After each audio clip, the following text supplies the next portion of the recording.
Hello, everyone, and hello to those who I didn't hello before. It seems like with every Zoom, it's an adventure because something always turns up we weren't aware of before. But it's wonderful to see all your faces. And of course, it's my wonderful privilege to always alert you as to what the coming attractions are. So next month, March the 1st, we'll be on Zoom, of course. We're still here. And I must tell you, we are always so fortunate to get these wonderful, wonderful people who share their knowledge and their passions with us. In March, the 1st, we'll have Dr. Wayne Bowen, UCF Professor of History. He's going to do a presentation on Spain and the Inquisition. And we know it's, of course, not a pleasant time in history, but a lasting effect on all of Europe. So Dr. Bowen is an accomplished art author and has written extensively on Spain, and we've never done anything on Spain before. So mark your calendars, join us on March the 1st. And now sit back and enjoy today's program as I turn you over to Ovid again. Good morning. I'm Ovid Vives, a co-chair with Sherry Levy of the History Group of the University Club of Winter Park. John Stewart has been deeply interested in the life of Thomas Jefferson ever since he was a student at the University of Virginia. And John has lectured on Jefferson's life and influence in American history in schools, civic groups, and business audiences around and beyond Florida over 30 years now. Now, John portrays Jefferson in clothing, language, and ideas. He will be speaking and showing slides presenting Thomas Jefferson and the French Revolution. Remember, Jefferson's perspective was fresh and clear, and he was in Paris the day the Bastille was taken. John's commitment to the preservation of the lessons and examples of historic early American personalities was complemented by his work as past president of the Palm Beach and St. Petersburg chapters of the Sons of the American Revolution, as well as his work as past state chair of its annual contest for high school students and his many appearances in classrooms which focus on teaching the truth about the American Revolution and the framing of the American Constitution. So on behalf of the History Group of the University Club, it gives me a great pleasure to introduce John Stewart. John? What I want to talk about this morning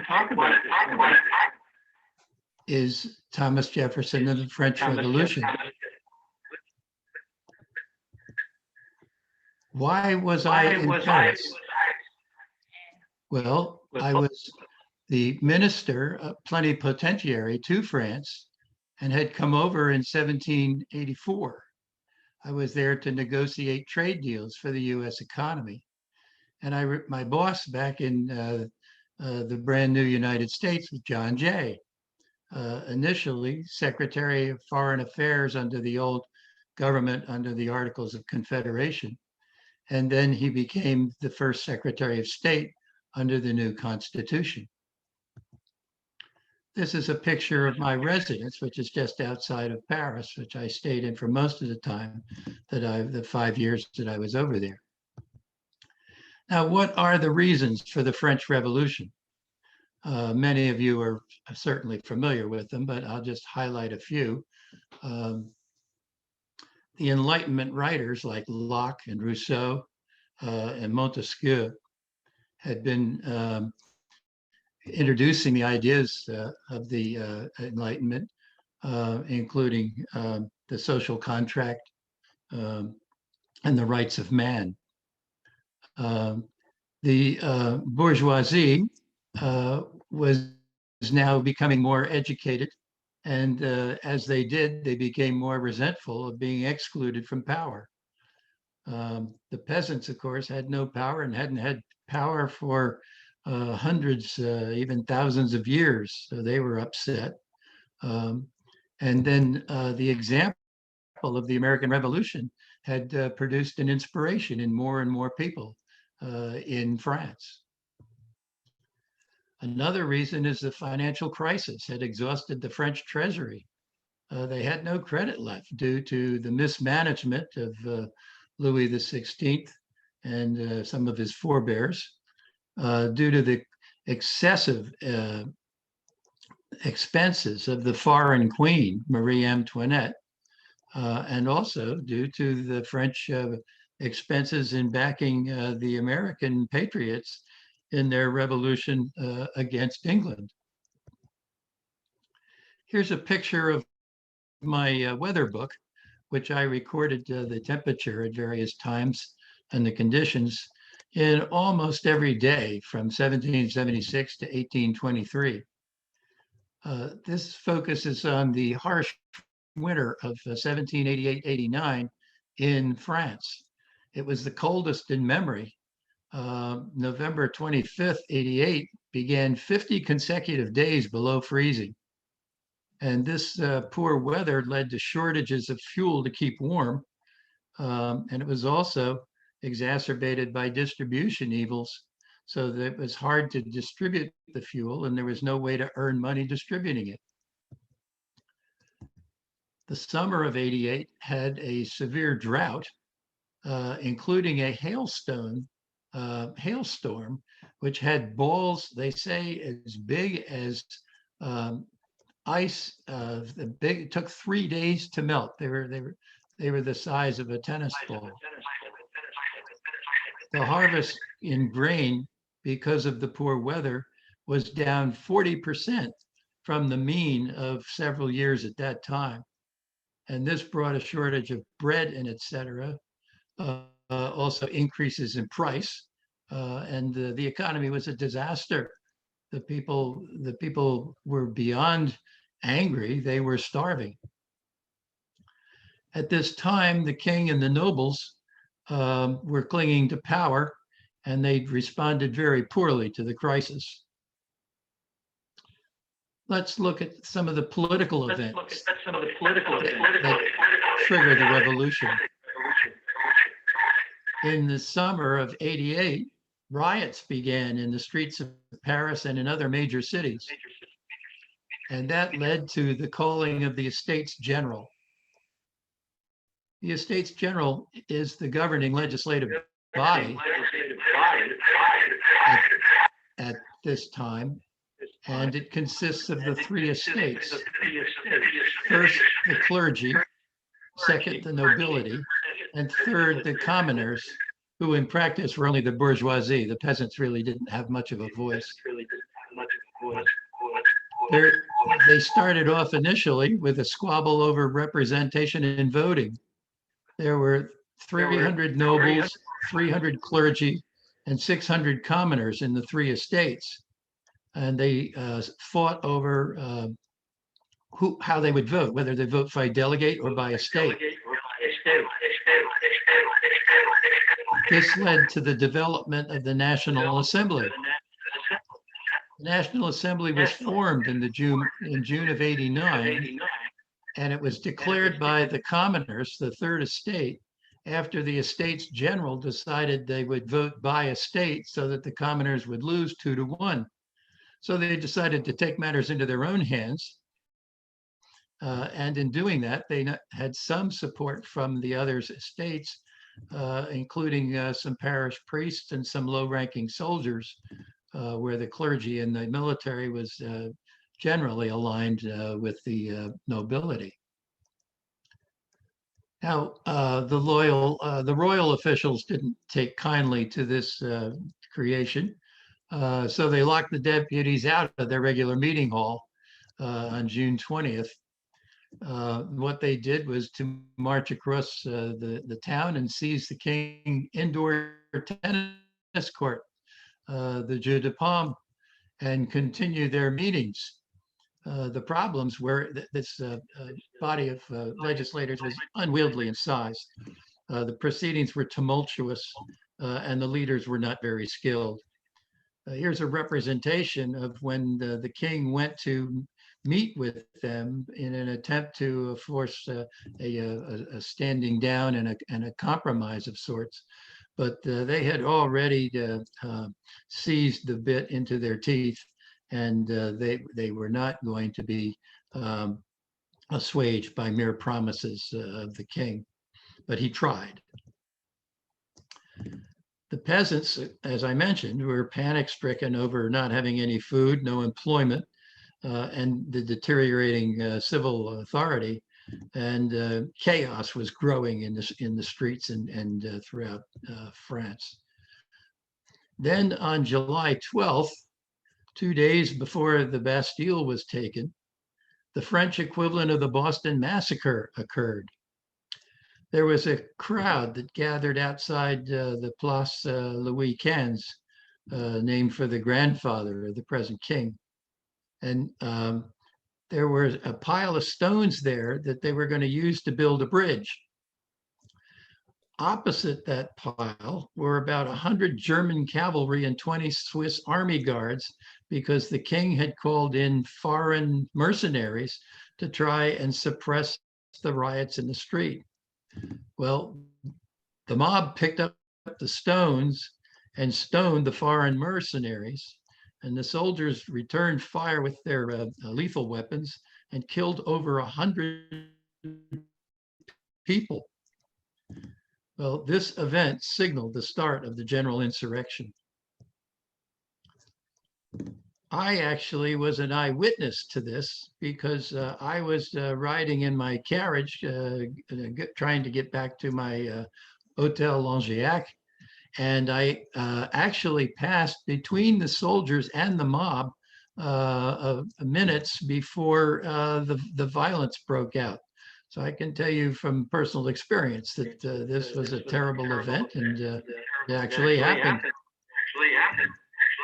Now, after this, the mob started to roam the streets looking for weapons and for aristocrats to kill.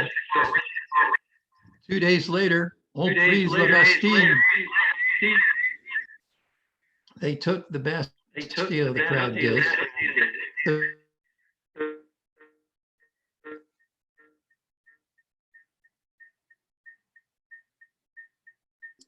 John, you're muted now. John, unmute. John, unmute. How's that? Good. Okay. Thank you. The reason they took the Bastille was that was where the king and the nobles and the military put their political prisoners. So it was a symbol of the monarchy's tyranny. It also had a stash of weapons, which they wanted to get. They didn't have many guns beforehand, but they certainly had them afterwards. And they immediately beheaded the commander of the prison and 2 chief city officers. And then they just ran bloody red throughout the city.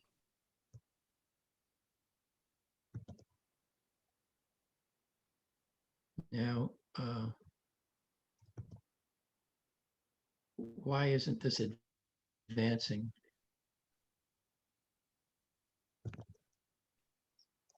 I'm pressing the advance button, but I'm not getting the next slide. I'm going to have to come out of the presentation Yeah, you might for a have to go minute. back out and go in again. You might have frozen. Okay, let's see. When I go to bed, I review it, enjoy it. I just know it after. Let's try this. This is a representation of what's happening in the country. And the nobles are scared, and they're starting to take flight because they're being executed. This is the beginning of the reign of terror. The mobs have taken over. They're executing nobles willy-nilly, and aided by Dr. Guillotine, who invents a machine to cut off their heads so they can do it faster and more expeditiously. In 93, that's 5 years from the taking of the Bastille, if you want to get an idea of how the reign of terror is going, they beheaded the king. And 6 months later, they beheaded the queen as well. It was a very bloody time in the history of France. Now let's take a look at the political events during the Revolution. I'm going to go back to August of 1789, when the National Assembly was created. And they published something called the Declaration of Rights of Man and of the Citizen, proclaiming liberty, equality under the law, property rights, and the right to resist oppression. And this declaration is represented in the panel on the left, looking very much like the tablets of the Ten Commandments. Instrumental in this attempt at freedom and more equality in the political life of France was our old friend Gilbert Lafayette. He had come back to France, and he was trying to bring reason to the situation that was devolving into a very bloody mess. The Declaration basically abolished titles, privileges, and nobles of the nobles and the clergy. It created a separation of powers, similar to what Montesquieu had been writing about. It abolished the feudal geographic divisions, which was the nobles' power base, and abolished corrupt county courts. Took a strong step towards much more freedom for the people of France, if it could just be put into effect. The king resists this, but is brought to accept it by the mobs.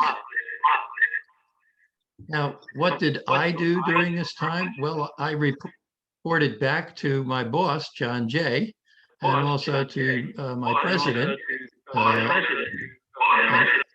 my fellow farmer, George Washington. I also wrote some letters to James Madison and Thomas Paine and others. And I'll get into that in a minute.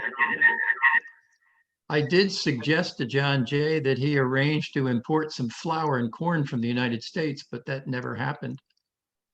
And I did witness the opening of the Estates General in '89. Next month, the Archbishop of Bordeaux invited me to a committee to help draft a French constitution. Well, that was very flattering, and I actually had some experience in drafting constitutions because I drafted 2 for the state of Virginia. I hasten to say that neither one of them was adopted. The first one was too late. George Mason had already gotten his on the floor in 1776, and the second one was in '83, but it was a little too liberal and democratic for the gentry of Virginia at that time, so it was not adopted. When I was invited to this committee, I must say I was tempted to do this. It would be very exciting to draft a constitution for the government, but I decided it was inappropriate. I was a diplomat there representing the country, and probably not there as a free citizen available for use in private matters. So I demurred. However, my friend Lafayette kept trying to use me. There was a dinner which he called with one of the members, one of the very influential members of the Third Estate, Rabou de Saint-Étienne. And we had a discussion, and I gave him the benefit of my experience in dealing with parliamentary procedures, and also in establishing what had been one of the 2 major criticisms I had with my own constitution, which Madison had sent me. I was already here in Paris, but Madison sent me a draft of it, and I said it needs a Bill of Rights. So I suggested after this dinner that we have a Charter of Rights, and that Charter of Rights would have several things in it. I won't take you through all of them, but number 4 is basically habeas corpus, which turns out to be one of the freedoms allowed in our Bill of Rights. And it also allows for the procedure of a noble to be imprisoned by others than a noble, although the officer whose custody the prisoner is shall obey the orders of the judge, and both judge and officer shall be responsible civilly and criminally for a failure of duty. The military is subordinate to the civil authority. Printers shall be liable for printing false facts, but under no other restraint. That's the First Amendment. And all pecuniary privileges and exemptions enjoyed by any description of persons. And what we had in mind there were the nobility and the clergy and the military, all who had carved out various privileges for themselves. And they were abolished in order to make the country more democratic. In August, Lafayette asked me to another dinner with 8 patriots. Apparently they were having more trouble in the National Assembly. The moderates wanted the king to retain his veto over the 3 estates, which he had before in the Estates General. And the radicals, of course, did not want the king to have a veto, and they wanted a single chamber legislature. They wanted to control it all themselves. That dinner was designed to keep the patriots together and avoid a civil war, and it was successful. Right after that, I got my leave of absence, and I started packing for home. Now, I thought, that's the end of my actions. What are my thoughts on the French Revolution? Well, I mentioned before that I wrote several letters, and here's some quotes from my December 4th letter to George Washington, where I think the present disquiet will end well. That shows that I did not judge the situation correctly. But the revolutionary strength of the people, I did sense, and the fact that they were not going to go back now that they had started was also a correct observation. And I expressed my hope to General Washington that soon the legislature will be able to end with a working democratic republic like ours. This fellow's face may be familiar to several of you. Thomas Paine, I was a great admirer of him, stemming back to his pamphlets inciting our revolution, particularly Common Sense. And I wrote to Paine, the executive and the aristocracy are now at their feet. The mass of the nation, and that's what I hope to be sensible, common people. Then the army and clergy are with them. They have prostrated the old government and now beginning to build a new one from the foundation. Much later in retirement, I wrote some thoughts on Queen Antoinette, that she was rejected by the French people. She was Austrian, she's a foreign princess. She had a terrible habit of spending enormous amounts of money, and she increased the financial troubles of France all by herself. She was a symbol to the people of tyranny. She was proud, disdainful, had no sound sense, and the comment attributed to her, let them eat cake to the bread-starved peasants, if not actually uttered by her, is a perfect expression of her attitude as it was perceived by the common people. I felt that she led herself to the guillotine and drew the king with her. The king might have negotiated constitutional monarchy.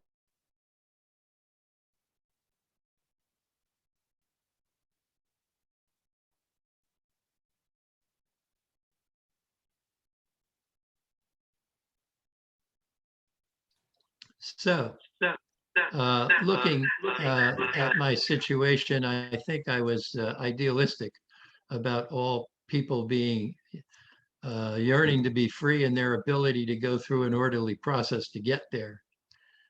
I was much more familiar with the nobles. I'd spent 5 years in France, but not so much with the people. I had traveled around a little bit, so I was not unfamiliar with the people, but I underestimated the people's bitterness in France. The no bread, no food, no fuel was an impossible situation. And the ages of suffering of the peasants under feudalism was, it schooled them to be much more bitter than the US people. Our people were different. When they revolted, it was just because they were outraged that their self-government had been taken away and that they were being taxed in ways that they didn't approve of. They had become familiar to self-government and they wanted to keep it, as opposed to the French people who had never had it. So I failed to see that the excesses would lead to the kind of chaos and bloodshed. And then, of course, going back to Aristotle, the result of chaos is that a strong man takes over. So here's a picture of Napoleon Bonaparte. And during his attempt to calm the waters, he managed to seize rule for, I guess about 10 or 15 years. I predicted the triumph of liberty and democratic government, but not the time and violence it took. It was actually in 1875 when the French Constitution established the Third Republic and the enduring democracy. I was I wasn't accurate in that projection. Here's a letter that I wrote to Jean Diodati Tronchin, expressing my optimism. I said that the French Revolution was the beginning of change in all Europe, and it was. Victory of reason over ignorance and hereditary privilege. I believe that, right? That the ill-informed of the spirit of their nation despots around the throne. That's when the king calls in foreign mercenaries, and in this they're completely overthrown. The nation's made a total resumption of rights, which they certainly never before ventured even to think of, which is true of the French people. Their revolution is founded on principles of the rights of man, similar to ours. As a matter of fact, some of their people did the writing about it in the Enlightenment. The National Assembly, I said, is now as clean a canvas to work on here as we had in America. I have the highest confidence that they will use their power justly. And the Constitution they will prepare will resemble that of England in its outline, but not in its defects. I have so much confidence in the good sense of man and his qualifications for self-government that I am never afraid of the issue where reason is left free to exert her force. Well, for a while in France, reason was not free to exert her force, but ultimately she did. Well, that is my presentation on my time in Paris. And I wonder if you have any questions. I'm going to get out of this and I'm going to stop sharing. That's great. Now I'm open for questions. That was a great presentation. Sorry about the technical problems. I hope that we'll have some good questions. So please raise your hands. Let's see. Do I see anybody raising their hands? Barbara, I think I wrote that the tree of liberty must be watered from time to time with the blood of patriots and tyrants. So I would be much less critical of what happened in the recent insurrection in our capital than I think most of the onlookers. I recognize that our form of government is built on an argument, and occasionally that argument gets bitter. But I believe that freedom is much more valuable than any particular form of government. So if the people are upset, they need to express that, and then we need to find a way to come together and work our way through it. John, I, we have of some course, questions. don't like Right. somebody being killed, but it's not unknown. It happened when we achieved our independence. And as I just took you through the bloodbath that happened in France, there have been some worse situations. But that's a John, good we have question. some I thank questions you, in Barbara. writing here. Do you mind? Questions in writing, I think. How old were you in 1789? 1789. Well, I was born in 43, so I was 46 at the time, Okay. which was sort of middle to close to old age in the life expectancy in the 18th century. But as many of you know, I lived to the ripe old age of 83. So it was really the halfway point of my life. Okay. If you put your questions in writing where it says chat at the bottom, that can help also. Okay. All right. Any other hands being raised? Okay. Let's see. Okay.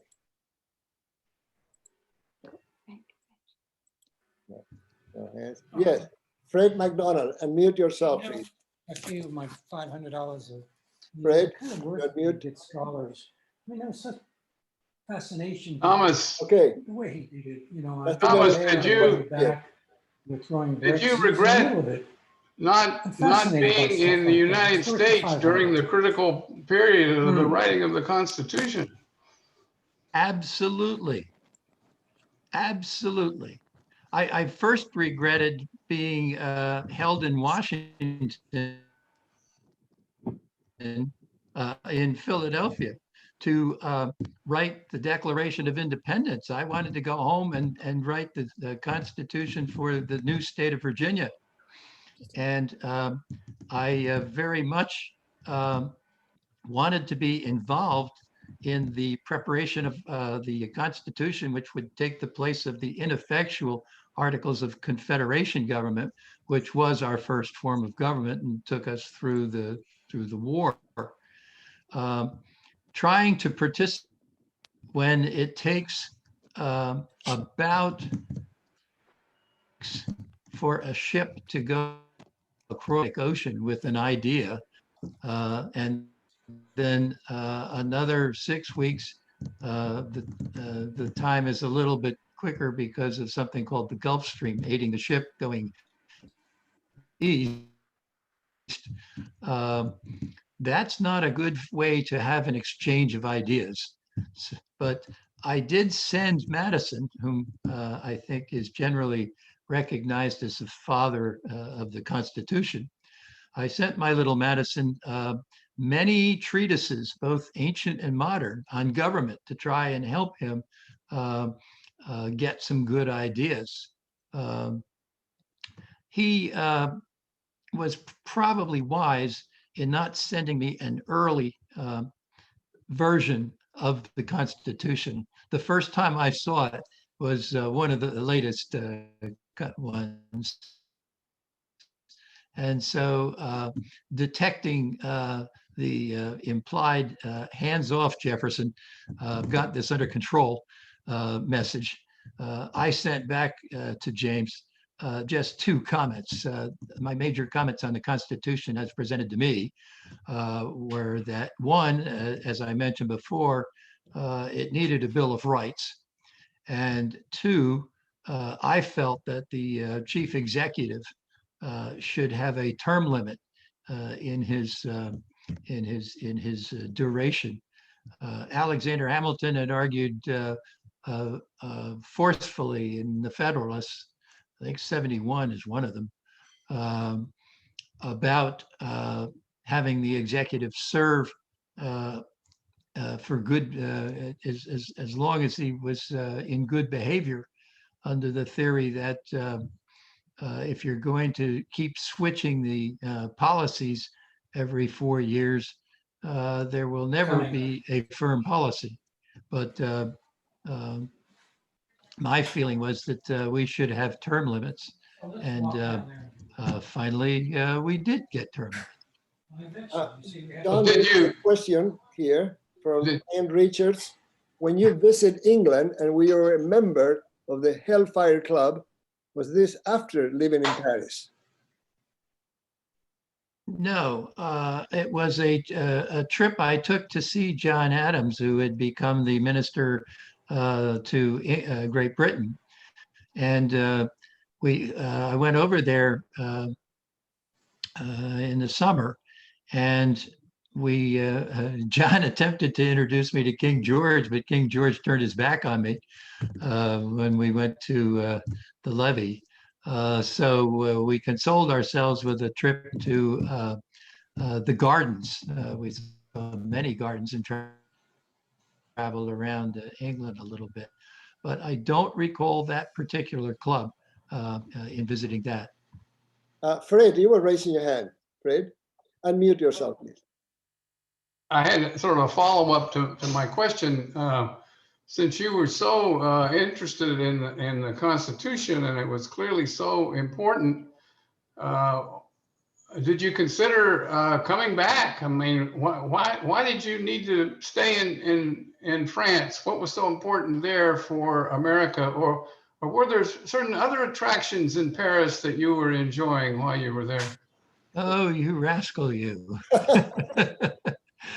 You're getting adventurous. Yes, there was a certain wife of an English miniaturist, Maria Causeway, who captured my fancy. And she traveled with me as I took a tour around France at one time. But it was a fairly innocent affair. You may have read the love letter that I wrote to her, since this is close to Valentine's Day. My letter of an argument between my head and my heart as to whether I should do something more adventurous with this voluptuous lady is a sort of a classic Valentine. But I had promised my wife, Martha, that I would never marry. And I kept that promise.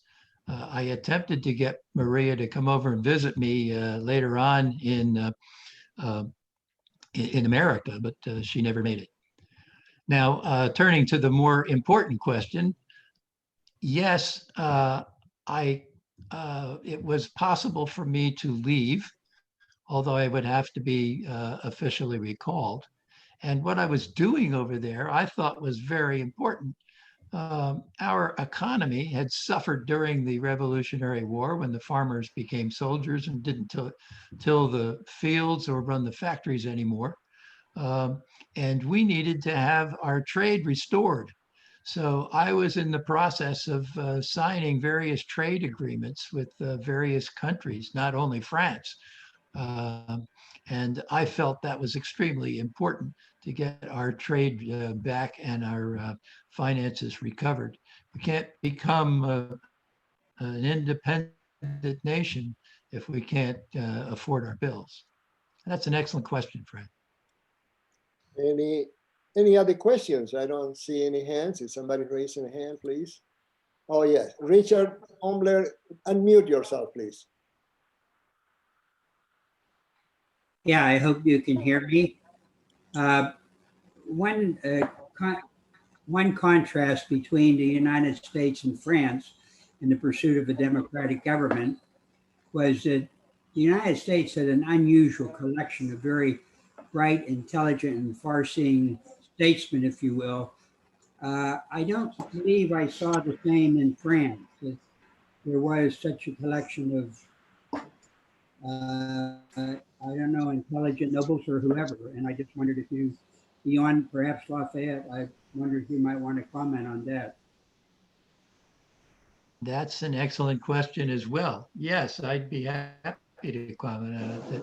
There were a few good minds in France, but they were all being guillotined.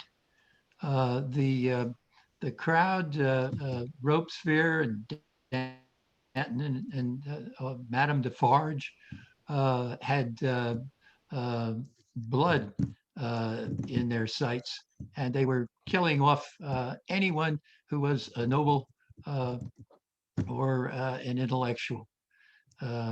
This is not an unusual step for a mob to take. It's not an unusual step for a tyranny to take. Later on, I didn't have this example in Paris, but after the Vietnam War, when the communists took over, they purged the country of anyone that didn't think properly about affairs and properly meant their way. Back in America, after I left France, I ran into some kind of a suppression of thought when the Federalist Party became excessively authoritarian under my former friend, John Adams. And the Federalists passed something called the Alien and Sedition laws. And that was a muzzling of thought that I thought was unconstitutional. But I think the basic answer is intellectuals were leaving the country because it was dangerous to their health, and some of them were being killed. So the actual working of such intellectuals was deprived France, and it instead was taken over by a strongman. Good answer. Any questions? See any hands being raised here? Anybody else? Clayton, unmute yourself, Clayton. Unmute. Clayton, you need to unmute, please. Can you hear me? Clayton? Unmute, Clayton. Go ahead. Okay, can you hear me? Yes. Yes. Didn't you serve some time at the same time as Ben Franklin while you were in Paris? How did the two of you get along? If so, and did y'all work together on anything? The short answer is yes. Franklin was over there negotiating, first of all, the entry into the war by France on our behalf. And then he also was attempting to negotiate economic benefits for the new country. But he wanted to come home. And so he had put in his request to be sent home, and Congress was not responding to it. But finally, in 1784, they asked me if I would go over and replace Ben Franklin.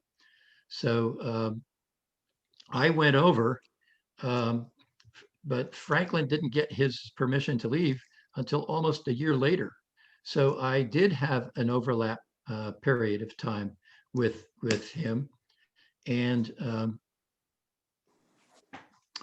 we had many discussions about the situation both in Europe and in America. I should say I was on Ben Franklin's committee to draft the Declaration of Independence back in '76. And we had become friends just by the common bond of being advocates of independence. So I spent many times over at his home, and he took me to Versailles and to see the Minister of Foreign Affairs many times. We that was actually a triumvirate for a while because John Adams was there as well. And the three of us represented three different ways of ambassadorship. Ben Franklin was loved by the French people. They thought he had invented electricity, and they loved his coonskin hat. They loved his folksy little Poor Richard kinds of homilies. He was just loved. And he quickly adopted to the French way of doing business, which was very indirect. You had to go into social situations and perform with your wit and with your grace before you merited a serious listening to. John Adams was a New Englander, and he was pretty blunt. John was not liked in France at all. The French thought he was boorish. And so he ultimately went over to Holland, which was run by businessmen. And he was much more successful over there. He got a loan that helped keep us afloat in the revolution that was key. I was sort of in the middle. I did not like the wastefulness and the superficiality of the French way of doing business. But I participated in it as best I could. And fortunately, I spoke French pretty well, having had it as a language that I learned back in my schooling with the Reverend Maury and Dr. Small in college. So I had an advantage that John didn't have as well. The long answer boils down to yes. I had many chances to be with Dr. Franklin, and I was there until he left in '85. Thank you. All right. Questions? Yes, Barbara, unmute yourself, please. Barbara.